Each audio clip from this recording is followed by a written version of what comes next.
నమస్కారం సార్. ఈరోజు ఇంత దాడి చేయడం అనేది మా మహిళల మీద మేము ఆశా వర్కర్లు మా హైదరాబాద్ డిస్టిక్ అధ్యక్షురాలని అపర్ణని మా మహిళల మీద ఇంత దాడి జరుగుతుందంటే ఈ ప్రభుత్వము అసలు మహిళలు అంటే ఏందో అనేది అర్థం కావట్లేదు సార్. గత ప్రభుత్వం ఏమో మమ్మల్ని ఒక ప్రేమగా చూసి ఒక అక్క చెల్లెల్లాగా చూస్తే ఈ ప్రభుత్వానికి మేము అంటే ఏందో అనేది అర్థం కావట్లేదు. మరి గత ప్రభుత్వానికి ఈ ప్రభుత్వానికి ఉన్న తేడా ఏందో మాకు అర్థం కావట్లేదు. మేము రాజకీయాలలో పోలేదు సార్. ఇంతవరకు మేము సామరూపంగానే మేము లెటర్ ఇవ్వడానికి వెళ్ళినాము. మమ్మల్ని దాడి చేస్తేనే ఈరోజు ఈ అన్న వాళ్ళు టీఆర్ఎస్ నుంచి నారాయణ అన్న, రూప్ సింగ్ అన్న, రాంబాబు అన్న, మారన్న వాళ్ళు మా గురించి అని వచ్చారు. మా గురించి అని వచ్చి వాళ్ళని కూడా దాడి చేసి వాళ్ళని కూడా అరెస్ట్ చేసిండ్రు. కానీ ఈ ప్రభుత్వం అసలు ఎందుకు వచ్చింది, ఎందుకు తెచ్చినామని ఈరోజు సిగ్గుచెట్టుతోటి మేమే మహిళలం బాధపడుతున్నాం.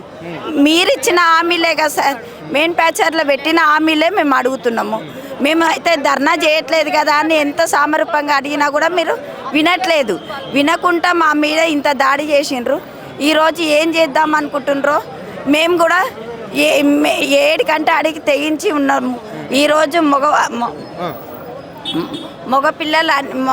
మగవాళ్ళు కూడా మా మీద చెయ్యేసుకోవడం ఏంది, చీర బట్టి గుంజి ఒక ఆడబిడ్డ మీద చెయ్యేసుకోవడం ఏంది. మీ తల్లిదండ్రి మీకు కూడా అక్క చెల్లెళ్ళు, మీ భార్యలకు, మీ అమ్మకు అట్లనే చెయ్యేస్తే బాగుంటుందా? మేము చిన్న చూపు, ఎందుకంటే మా చిన్న ఉద్యోగాలని నువ్వు పెద్ద ఉద్యోగంలో ఉన్నావు కాబట్టి మీ వాళ్ళకి ఎవరు చెయ్యరొచ్చు. మేము చేసేది చిన్న ఉద్యోగం. మేము లేనిది పుట్టిన బిడ్డ కాడికించి సచ్చదాకా మేమే సార్. మేమున్నాము. ఎన్ని సర్వేలు అని పెడుతున్నావు, కులగన్న సర్వే అని నువ్వు పెట్టిందే మేము చేసినాం. ఇంకెన్ని చేపిస్తావు, ఎంత చేపిస్తావు?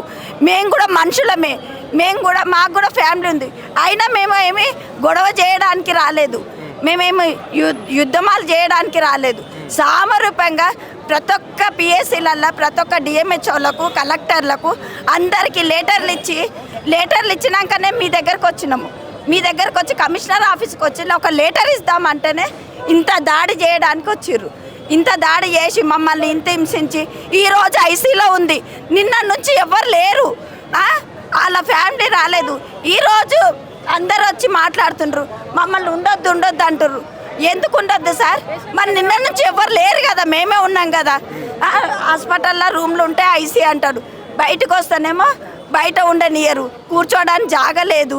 ఎప్పుడు చూడు మా ఎంబడే పోలీసు ఉంటుండ్రు. ఇంకేం చేయాలనుకుంటుర్రో మీరే చెప్పండి సార్.